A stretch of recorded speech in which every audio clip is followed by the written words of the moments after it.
Assalamu alaikum. Welcome to my YouTube channel Knowledge for Students. Students, today we are going to take the start of class number 12. तो आज हम आगाज़ करने जा रहे हैं क्लास नंबर 12 का। आज की क्लास में हम लोग डिस्कस करेंगे शुड हैव मॉडल वर्ब को।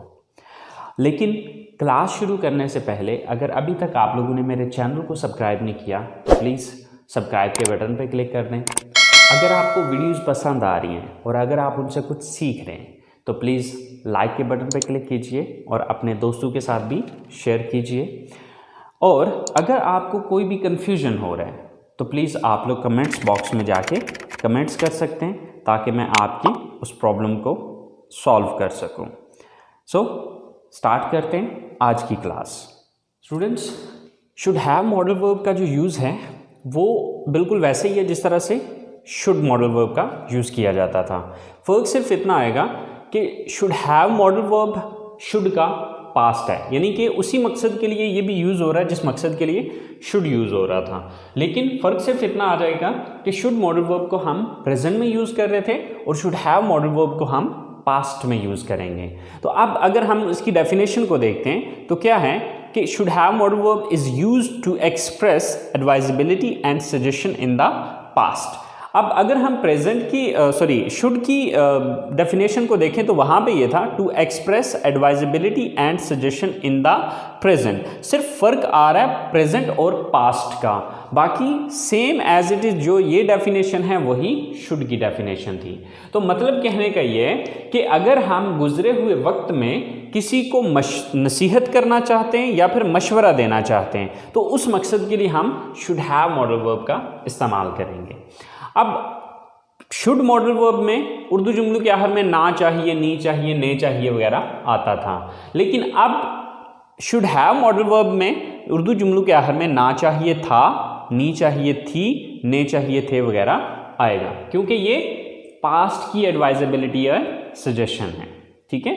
अच्छा, अब अगर हम इसकी स्ट्रक्चर को देखें तो इसकी स्ट्रक्चर के अंदर एक छोटा सा चेंज आ रहा है। वो चेंज क्या आ रहा है कि शुड के अंदर हम यूज़ करते थे subject plus should plus first form of the verb plus object, लेकिन शुड हैव मॉडल वर्ब में subject plus should have plus third form.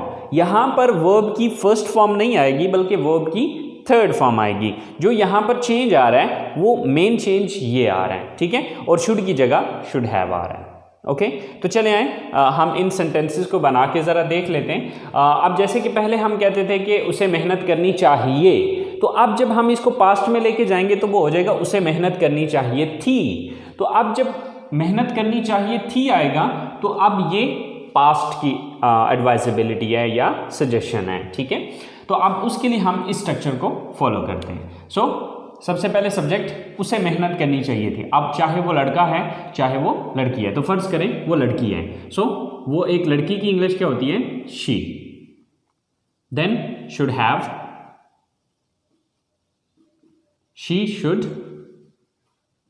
Have, then third form of the verb. अब यहां पर वर्ब कौन सा है? मेहनत करना।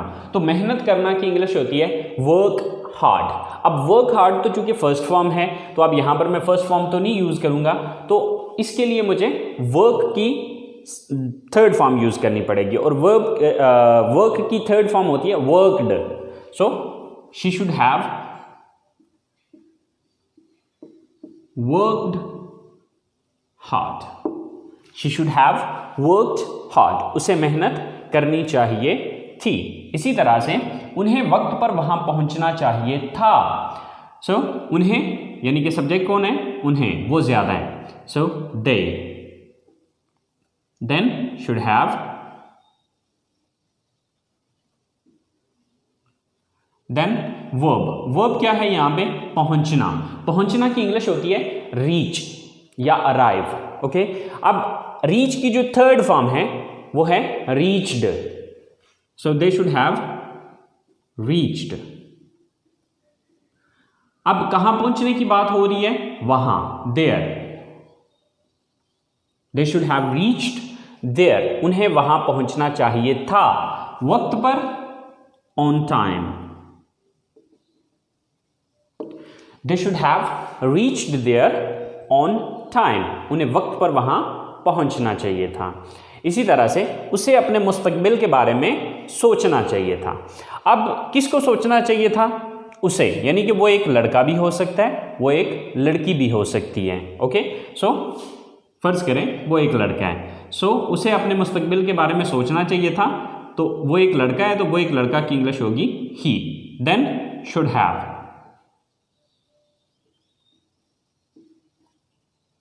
ही शुड हैव, उसे चाहिए था, क्या करना चाहिए था? सोचना चाहिए था। यहां पे वर्ब क्या है? सोचना। तो सोचना की इंग्लिश होती है थिंक। सोचना की इंग्लिश क्या है? थिंक। तो अब थिंक की हम थर्ड फॉर्म लगाएंगे, थिंक, थॉट, थॉट। तो अब थिंक की थर्ड फॉर्म लगेगी thought. He should have thought, उसे सोचना चाहिए था। किस बारे में? अपने मुस्तकबिल के बारे में। अबाउट, अबाउट का मतलब है बारे में, अबाउट हिज फ्यूचर। ठीक है, हिज फ्यूचर, अपना मुस्तकबिल। He should have thought about his future, उसे अपने मुस्तकबिल के बारे में सोचना चाहिए था। ओके, इसी तरह आसिम को अपने भाई की मदद करनी चाहिए थी। अब यहां पर सब्जेक्ट कौन है? Asim. Then should have,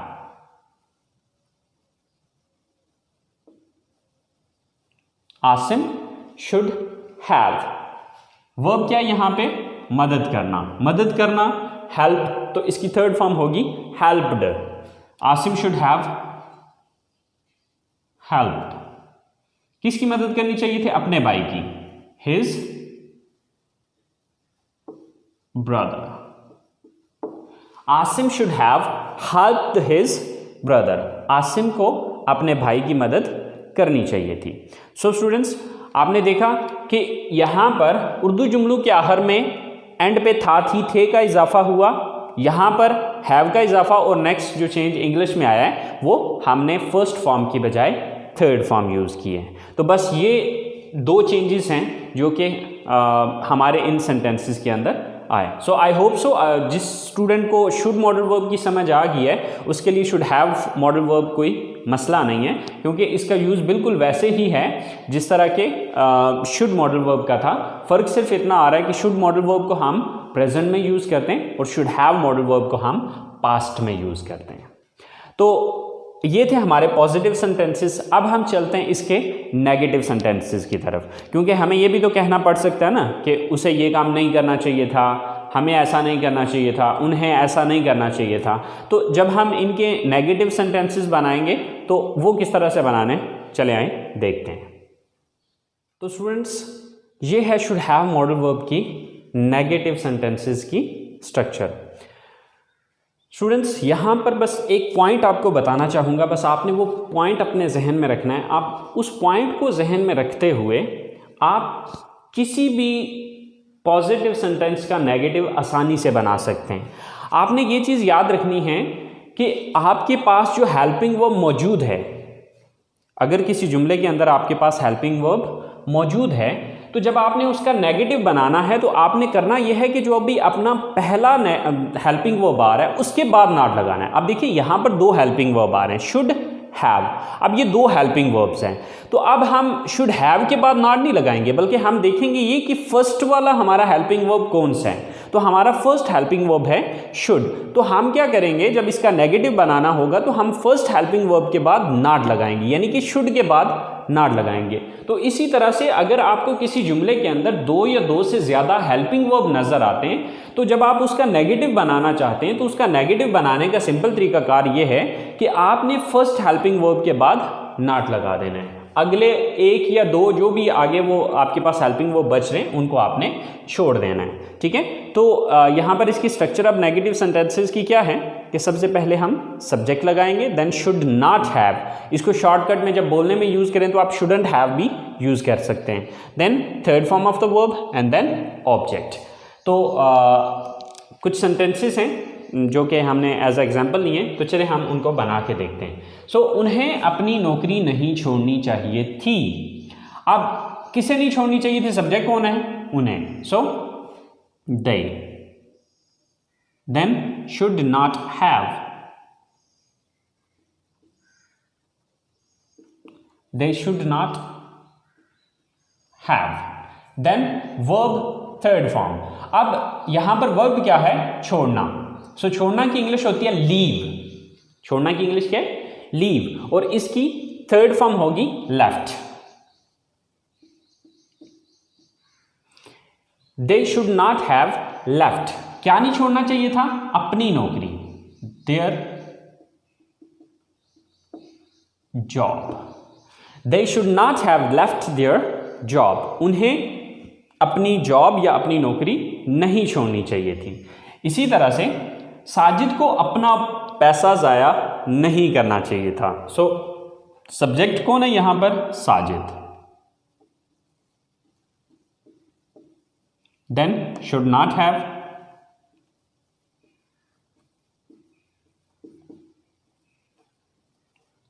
Sajid should not have. Verb क्या है यहां पर? जाया करना। सो वेस्ट, तो वेस्ट की थर्ड फॉर्म होती है wasted. Sajid should not have wasted, क्या नहीं जाया करना चाहिए था? अपना पैसा, his money. Sajid should not have wasted his money, Sajid को अपना पैसा जाया नहीं करना चाहिए था। इसी तरह से आपको इस हादसे के बारे में अपने घर वालों को नहीं बताना चाहिए था। सो सब्जेक्ट कौन है यहां पे? आप, you. Then should not have,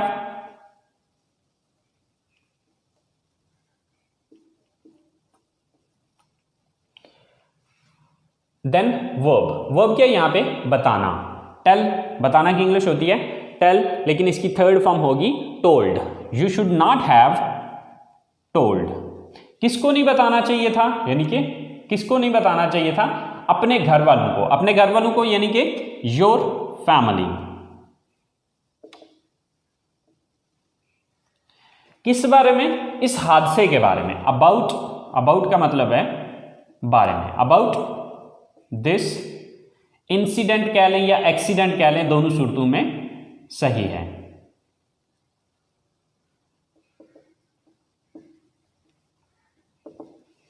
So, you should not have told your family about this incident या accident, दोनों सूरतों में सही है कि आपको इस हादसे के बारे में अपने घर वालों को नहीं बताना चाहिए था। So, इसी तरह से उसे अकेले वहां नहीं जाना चाहिए था। आप उसे यानी कि उसे एक लड़की को, she then should not have,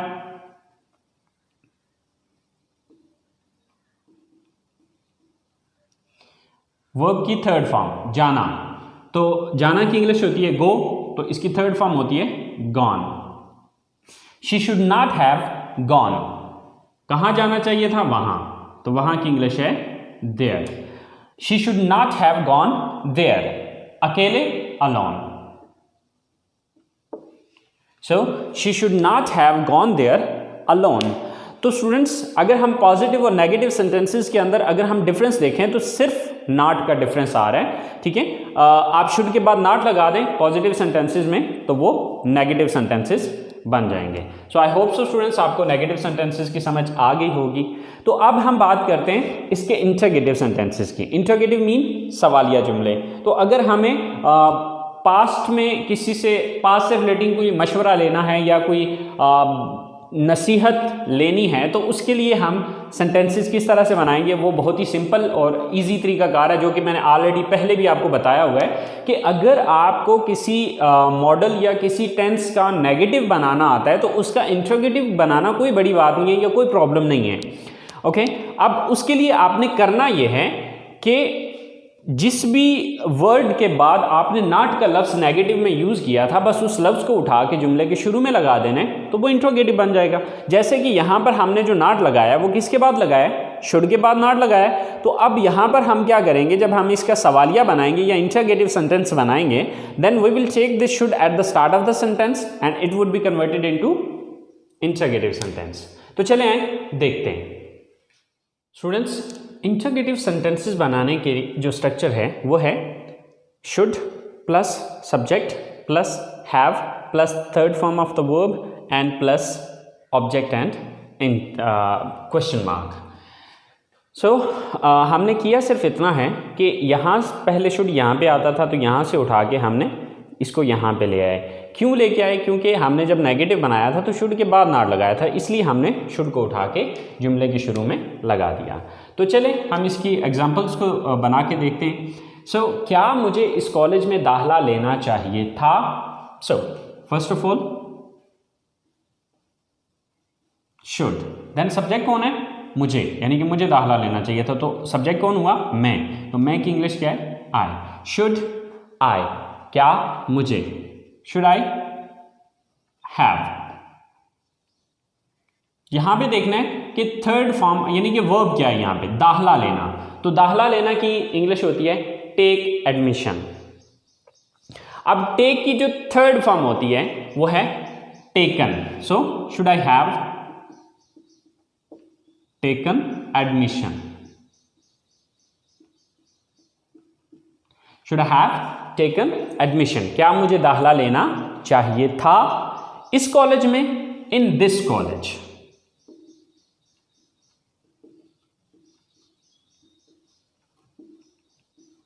so should I have taken admission in this college, क्या मुझे इस कॉलेज में दाखिला लेना चाहिए था। इसी तरह से क्या हमें उसे इस बारे में बताना चाहिए था। So first of all should, then subject कौन है? हमें, यानी कि हम सब्जेक्ट हैं। Should we, then have, should we have, third form of the verb. अब यहां पर काम कौन सा है? बताना। वर्ब क्या है? बताना। तो बताना की इंग्लिश होती है टेल और इसकी थर्ड फॉर्म है told. Should we have told, किसे बताना है? उसे, यानी कि वो लड़का भी हो सकता है, वो लड़की भी हो सकती है। अगर वो लड़का है तो हिम, अगर वो लड़की है तो हर।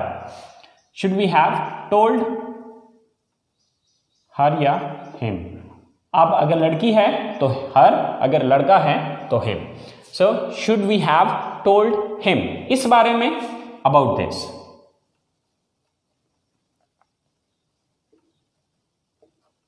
Should we have told him or her about this? क्या हमें उसे इस बारे में बताना चाहिए था। इसी तरह से क्या सोहेल को इंग्लिश सीखनी चाहिए थी? First of all should, then Sohail, should Sohail, आगे हैव, थर्ड फॉर्म सीखना। सीखना की इंग्लिश होती है लर्न और इसकी थर्ड फॉर्म होती है learned. Should Sohail have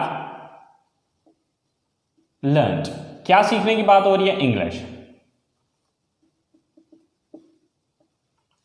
so should Sohail have learned English, क्या सोहेल को इंग्लिश सीखनी चाहिए थी। लास्ट सेंटेंस है हमारे पास, क्या आपको नया कारोबार शुरू करना चाहिए था। सो शुड, देन सब्जेक्ट कौन है यहां पे? आप। Should you, then have,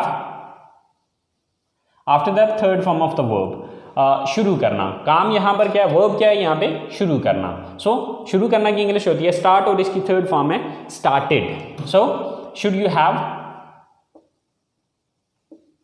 started, should you have started, क्या शुरू करने की बात हो रही है? नया कारोबार, new business. So should you have started new business, क्या आपको नया कारोबार शुरू करना चाहिए था। सो स्टूडेंट्स, ये सिंपल सा तरीकाकार है इसके पॉजिटिव, नेगेटिव और इंट्रोगेटिव सेंटेंसेस बनाने का। सो आई होप सो आपको पॉजिटिव, नेगेटिव और इंट्रोगेटिव तीनों टाइप के सेंटेंसेस की समझ आ गई होगी। अब हम ज़रा तीनों सेंटेंसेस को इकट्ठे लिख के देखते हैं कि आया कि तीनों में डिफरेंस क्या आ रहे हैं। तो चले आए ज़रा पहले वो देख लेते हैं, उसके बाद नेक्स्ट बात करते हैं। स्टूडेंट्स, हमारा जो पहला सेंटेंस है वो है you should have gone there, आपको वहाँ जाना चाहिए था। राइट, ये हमारा पॉजिटिव सेंटेंस है। जब हम इसी को नेगेटिव में कन्वर्ट करेंगे तो वह हमारा ये सेंटेंस बनेगा, you should not have gone there. तो अब अगर आप इन दोनों सेंटेंसेस को देखें तो इसमें आपको सिर्फ नॉट का डिफरेंस नज़र आएगा, ठीक है। बाकी सेम एज इट इज़, जिस तरह की ऊपर की स्टेटमेंट है वही स्टेटमेंट नीचे भी है, फ़र्क सिर्फ इतना आया कि शुड और हैव के दरमियान में नॉट आ गया है। अब इसका अगर हम सवाल बनाते हैं तो सवाल में हम क्या करेंगे, इस शुड को चूँकि उठा के शुरू में ले आएंगे, तो ये शुड यहाँ पे जब आ जाएगा तो ये जुमला ये बन जाएगा, should you have gone there. तो यहाँ पर देखें इंटरोगेटिव वही बना हुआ है कि should you have gone there. तो स्टूडेंट्स, ये छोटे छोटे डिफरेंस हैं जिनको आपको अंडरस्टैंड करने की ज़रूरत है। अगर आप इन छोटे छोटे डिफरेंसेस को समझ लेते हैं तो आपके लिए पॉजिटिव को नेगेटिव में और नेगेटिव को इंटरोगेटिव सेंटेंसेस में कन्वर्ट करना कोई बड़ी बात नहीं है, कोई प्रॉब्लम नहीं है। बस एक फार्मूला याद रखें कि अगर किसी जुमले के अंदर, यानी कि अगर किसी पॉजिटिव जुमले के अंदर आपके पास हेल्पिंग वर्ब मौजूद हैं तो आपने पहले हेल्पिंग वर्ब के बाद नॉट लगाना है, तो वो नेगेटिव बन जाएगा। और जब इसी को आपने इंट्रोगेटिव में कन्वर्ट करना है तो आपने करना ये है कि उस लफ्ज़ को उठा के जुमले के शुरू में ले आना है जिसके बाद हमने नॉट लगाया था। बस सिंपल सा फार्मूला है। So I hope so students, should have modal आपको क्लियर हो गया होगा। तो अपनी बात को यहीं पे आज ख़त्म करते हैं, आज की क्लास को फिनिश करते हैं। इंशाल्लाह ज़िंदगी रही तो नेक्स्ट अगली क्लास के साथ हाज़िर होंगे। लेकिन अब नेक्स्ट अगली क्लास में हम कुछ और इंट्रोगेटिव टाइप सेंटेंसेस की, यानी कि इसमें हम WH इंट्रोगेटिव सेंटेंसेस जो होते हैं उनके बारे में बात करेंगे। बहरहाल तब तक के लिए अपना ख्याल रखिएगा। इंशाल्लाह ज़िंदगी रही तो आप लोगों के साथ अगली क्लास में मुलाकात होगी। अल्लाह निगहबान।